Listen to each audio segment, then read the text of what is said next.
नमस्कार my dear colleagues, मेरे प्यारे टीचर्स, आप सभी को यह जानकारी है कि आज के इस समय में पूरा विश्व एक महामारी का सामना कर रहा है। हमारा देश भी इस महामारी से जूझ रहा है। सभी क्षेत्रों से के संबंधित एक्सपर्ट्स अपने अपने प्रकार से अपनी अपनी सेवाएं दे रहे हैं। हमारे डॉक्टर्स अपनी सेवाएं दे रहे हैं, हमारे पुलिस अपनी सेवाएं दे रहे हैं, हमारे सफाई कर्मी भी अपनी सेवाएं दे रहे हैं। वो सारे के सारे फील्ड में रहकर अपनी सेवाएं दे रहे हैं।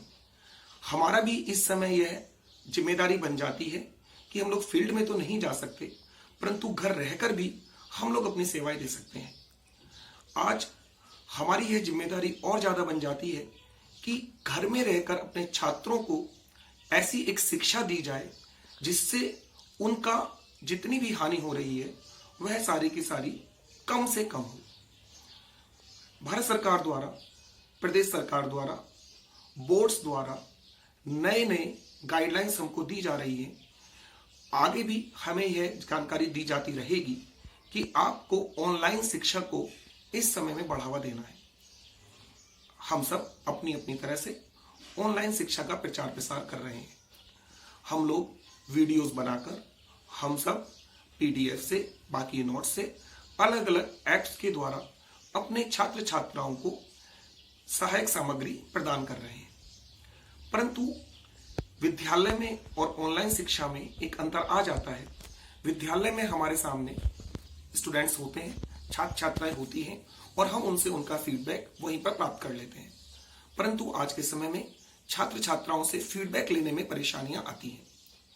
इसके अलावा कहीं ना कहीं जो अच्छे छात्र छात्राएं होती हैं, जागरूक होते हैं, वो समय समय पर इसका फीडबैक देते रहते हैं, परंतु सभी के साथ में यह कार्य अच्छी तरह से नहीं हो पाता।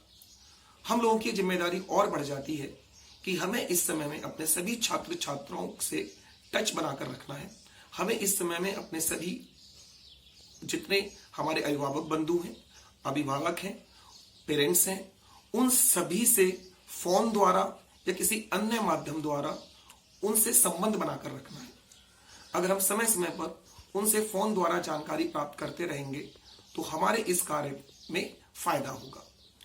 परंतु अगर हम खाली अपनी सहायक सामग्री देकर ही सोचेंगे कि हमारा कार्य हो गया तो वह नहीं हो पाएगा। आपको अपने हृदय से, आपको ईमानदारी से यह कार्य करना है। मुझे पूर्ण विश्वास है कि हमारा प्रत्येक आचार्य वर्ग यह कार्य ईमानदारी से कर रहा है। मेरा एक सुझाव है कि हम लोग यह मानकर चले कि हमारी कक्षा से संबंधित या हमारे विषय से संबंधित जितने भी छात्र छात्राएं हैं, हमें इस समय में उन सब की जिम्मेदारी लेनी है। हमें डेली, हमें प्रत्येक दिन उनमें से कम 2 या 3 दिन से स्वयं भी यह जानकारी प्राप्त करनी है कि आपने यह कार्य किया या नहीं किया। अगर उन्हें यह कार्य करने में परेशानी हो रही है तो हमें स्वयं से आगे बढ़कर उनसे ये फीडबैक लेना है। इस समय ये फीडबैक ही हमें ये हेल्प करेगा कि हम किस प्रकार से उन छात्र छात्राओं की सहायता कर सकते हैं। मैं आपको यही सुझाव देना चाहूंगा कि हम जितना ज्यादा फीडबैक द्वारा उनकी परेशानियों को खत्म कर पाएंगे, उतना ही हमारा इस व्यवस्था में फायदा होगा। अतः अंत में मैं आप सबसे यही निवेदन करता हूं कि आप अपने प्रत्येक कार्य का एक टाइम टेबल बनाकर उसको जरूर अपने रजिस्टर में कहीं ना कहीं नोट डाउन करते रहें, जिससे कि आपके पास भी ये रिकॉर्ड रहे कि हाँ, हमने कितना कार्य कर लिया है और कितना कार्य हमारा शेष है। हर एक मुसीबत से हमें कुछ नया सीखने को मिलता है। आज भी हम लोगों के पास में अपनी प्रतिभा को विकसित करने का, अपने छात्र छात्राओं की प्रतिभा को विकसित करने का एक मौका हमें मिला है।